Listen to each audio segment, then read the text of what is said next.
Welcome back. I've said it before and I'll say it again. Hashtag financial reset. The United States Treasury Department and other government agencies responsible for internet communications and policies were just hacked. Let's roll that beautiful intro and get into this thing. I think I've got a solution. This is Digital Perspectives with Brad Kimes. Subscribe for new content notifications. Now, here's Brad Kimes. Come on in. Welcome back to the show, everybody. You can follow me on Twitter at @BackupBradleyAbove at the top of the screen and everything that we're talking about here today. Shout out to Michael Val 5 links for this one. We start with a whale alert has been reported in the past 4 hours. 200 million XRP tokens have been wired. Blockchain data says the transactions were conducted by one of the major Ripple partners, Japanese-based financial giant SBI. Two things to remember here. They do address the point that there's a newly created crypto lending service.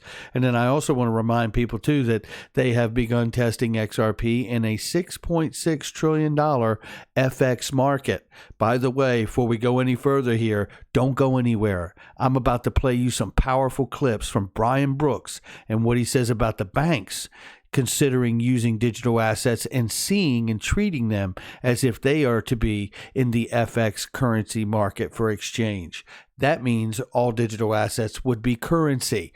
And we're going to look at another comment from Brian Brooks, too, by the way, that he's going to tell you something very powerful about what government conversations have been about what they think about the digital assets, blockchain, and DLT protocols, and what they think about these systems and what their conversations have been. You're not going to believe what he says. Let's keep going here because it doesn't stop with the 200 million. Crypto tracking service XRP Monitor has spotted several mammoth-sized XRP transactions, among which are Ripple, Coinbase, Bittrex, BitGo, and others. Well over 860 million XRP, help a brother out, have been transferred in the last 15 hours by these companies. Getting ready for something, are we? You know, it's interesting. If I see you putting out party hats and favors and, snacks and things, I'm going to assume you're preparing for a party. This looks like we're preparing for some kind of party here. Right. I mean, this is pretty incredible seeing this much move around like this. Now, maybe it's normal business status quo. I don't know, but it doesn't appear to be that to me, especially with the news we're getting ready to look into. Now, this gets a little heavier here because we start moving into China-related business really quickly here from Michael Val 5 links. The unrelenting pace of inflows heading for China's bonds and stocks has one yuan bull predicting that the currency could strengthen to a level not seen in nearly 3 decades. China's making a full court push here, or press. I mean, listen, I have said this before. We're not currently in a physical war, thank goodness, but we have been in a monetary war for many, many years, if not decades at this point, and certainly with China. So this is something we want to watch out for because the news gets even bigger here. We know that HSBC and Standard Chartered, who happen to both be members with Ripple. The article coming from the Telegraph says hundreds of senior employees at British Bank, HSBC, and Standard Chartered have been members of the CCP, the Chinese Communist Party, according to documents seen by the Telegraph. I'm not going to go any further into this other than to say that, knowing that we're about to look at some news about the United States Treasury being hacked and other government agencies as well, I got to tell you, this is awful timely for a great reset, as the World Economic Forum says, or even moving into what we call a new Bretton Woods moment, according to the IMF. What would a new Bretton Woods moment really mean, right? Maybe new payment systems, new protocols. That's what they talk about all the time. Going green, right?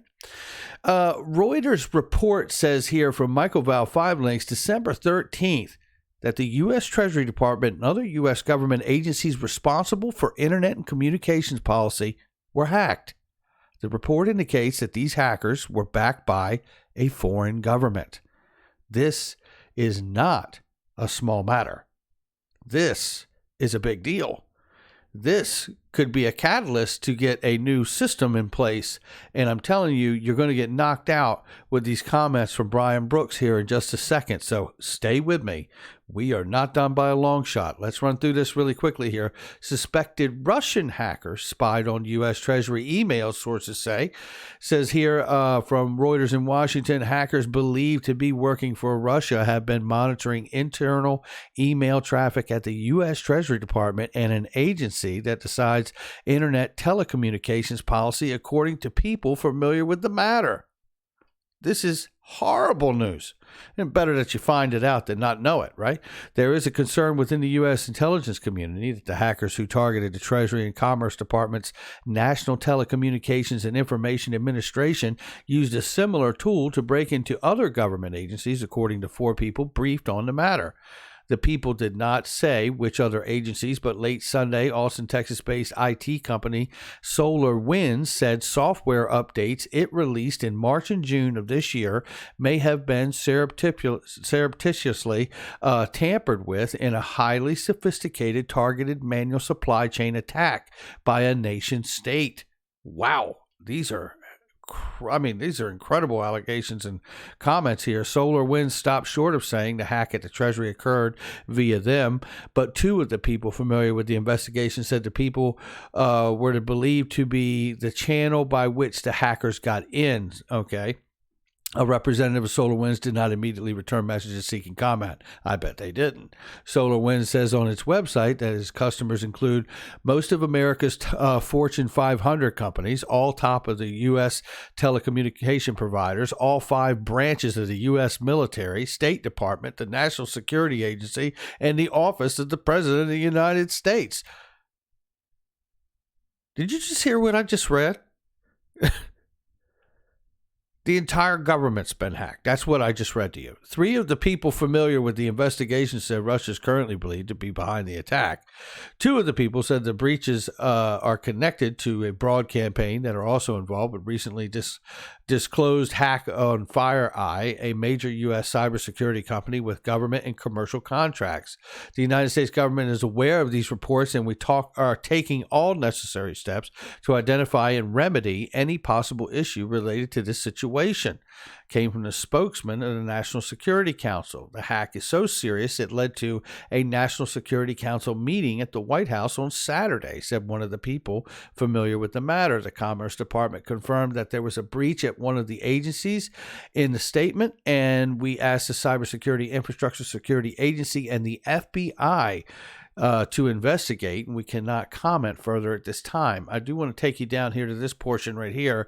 This is a much bigger story than one single agency, said one of the people familiar with the matter. This is a huge cyber espionage campaign targeting U.S. government and its interests. Wow. It also says here that hacker broke into the NTIA's office software, Microsoft's Office 365 staff emails at the agencies were monitored by the hackers for months. Oh, this is not good. Okie dokie. Now I want to take you to here. Remember when Data 443, which is, really like a security services platform, company, all things data security, right? And they provide all of these back firewall services, I guess you should say, for all these different companies and projects and products like Microsoft 365. Well, here, we also know they do like Classy Docs and things of that nature. You can see AeroLock, secure content distribution, Arc Mail, Classy Docs, things like Data Express, right? A lot of this stuff is used in a lot of different places. But I just wanted to remind people that Ripple, back at least at 2018, right, were picked up here. It gave a press release here that Data 443 Risk Mitigation has increased its support of Ripple by launching public and validated validator services for Ripple. Ripple is renowned of being an enterprise-focused and introduces a level of maturity and capability in the blockchain realm that major global firms require. Ripple has tier 1 leadership and technical capabilities with matching member countries. Ripple Validator Registry is public listing of available validator engines that are available transactions for acceptance. And the long story short is here, they're moving to use Ripple and the distributed ledger technology here to beef up their security as they move into this new blockchain world. The fourth industrial revolution comes with fourth industrial security levels, right? And that is through these offerings. Like I said, here are some of the things that you see: Data Express, right? Secure managed file transfer, Classy Docs, Arc Mail. A lot of these things you probably have seen in some way or another in form. So here's the interesting thing here. In light of what we see, all of the U.S. government and military branches basically have been hacked. That is not good. Well, let's start here with this notion, because I played this back when this came out in October, but it is very pertinent this morning. So let's listen to what Brian Brooks says about what some of the conversations are in government that are talking about how to handle this blockchain technology and what some of the proposed solutions might be. Listen to this. I think you'll find it very interesting. There are a bunch of solutions that I've heard people talk about on this. One would be, imagine a world where there was a central government blockchain and all other chains sort of connected to it. I'm sorry. Did you hear what he just said? I'll tell you what. Let me do you a favor. Let's hear it again. It's that important. There are a bunch of solutions that I've heard people talk about on this. One would be, imagine a world where there was a central government blockchain and all other chains sort of connected to it. And the government blockchain allowed the government to make its own changes. And as it saw errors in the code or discriminatory features, it could simply go in directly and fix them. I mean, that could be a potential solution. So I'm making some of this up, and some of this is very future speculative in nature. But again, the challenge we'll have to come up with is a challenge where there's no target to go after, and yet there's still issues occurring. How do we square that circle? Let me tell you something. This is the head of the Office of Comptroller of Currency who says, I'm making some of that up. Oh, I don't think he's making any of that up. Those are conversations people are having. Listen one more time. There are a bunch of solutions that I've heard people talk about on this. One would be, imagine a world where there was a central government blockchain and all other chains sort of connected to it. And then I'm going to go back to this. The United States Treasury was just hacked. And the branches of the military, and the telecommunications agency. And they're having conversations about adopting a central blockchain and having other APIs and things of that nature, networks, plug into it. Did we just see the largest catalyst right here for why we should be adopting the XRP ledger, blockchain broadly? I have to say, this is, you talk about things being timely. Well, this could get an answer out of Congress quite quickly, couldn't it? We're not done there either, because while we're here, and I've taken the liberty to go back through this interview, which is amazing anyway, by the way. So shout out to Laura Shin from Unchained Podcast. You should go subscribe. As a matter of fact, I just did. But let me take you to a couple other spots here that just are really pertinent for today and where this conversation has been as well. So let's move now to 42. So let's move here and listen to him tell you in this little exchange, this little comment he makes here. He says clearly, would be comments like, listen to this comment here. He's going to talk about digital currency being seen by banks as just like the FX market and the current framework that allows them to deal with money in the FX currency market. Listen to what he says here. Should cryptocurrencies be regarded as foreign exchange? So we all know that you can go to a bank and you can buy yen and euros as well as dollars, but you can't currently buy Bitcoin. Should we look at that and think that's part of a bank's exchange powers? So This is exactly the conversation we've been having. Chris Giancarlo said it. They use it as their defense in the class action lawsuit, right? We've seen that as well. We hear Brian Brooks talking about the idea of should we allow banks to see digital assets or digital currencies simply as foreign exchange. And they already have foreign exchange powers. So we wouldn't have to change anything. The safest path with the least resistance. That's what I see Brian Brooks really his approach here. And I tend to lean in because we know even Brad Garlinghouse refers to XRP and their customers see XRP as a currency, which had been cloaked and hidden for a long time in the conversation. But now all of a sudden it's a big deal and it's a major conversation, even with the head of the OCC. Let's keep it moving because we got to go here now too at the 45 mark where he explains exactly what I talk about here. We're not in a physical war, but you can believe that this is a monetary war that we've been in, and cryptos are absolutely a part of this. And he says here about how it is strategic, very strategic, what other countries do and are doing right now and how they see digital currencies. Listen to this. Issues of competitiveness, right? So we're seeing that the EU has released a stablecoin framework, at least in draft form.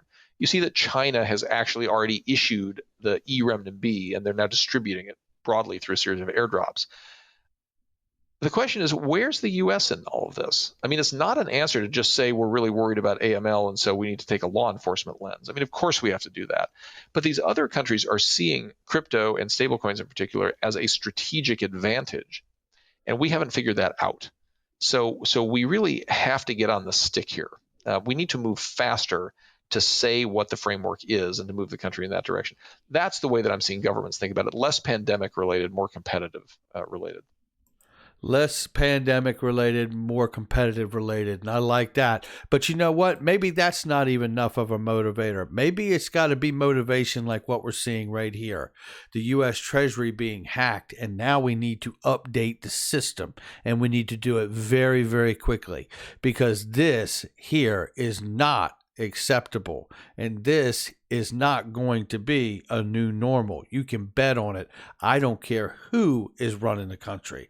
So with that being said, that's going to do it for me. Hashtag financial reset. Make sure you hit the like and subscribe. Leave a comment below. Strange days we're living in, folks, but I tell you what, I don't think you could time any of this stuff any more perfectly sitting from where I'm sitting.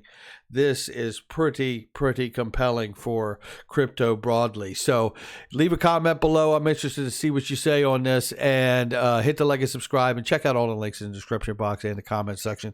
Anything that you may want or need, these are trusted, vetted links of products and services that I absolutely use, and there are some great deals and specials in there for each and every one of you. I will catch you on the next one.